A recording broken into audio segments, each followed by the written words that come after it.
বাবাজি মাওলানা অতুল মহিমা লোকে জানে না বাবাজি মাওলানা অতুল মহিমা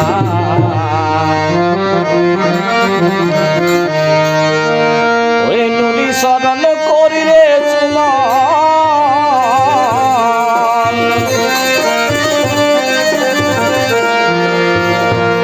নুরির শরণ করি রে চুমন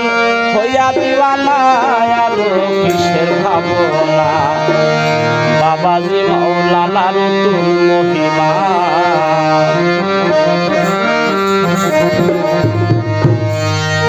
ওই বাবাজি মাওলানার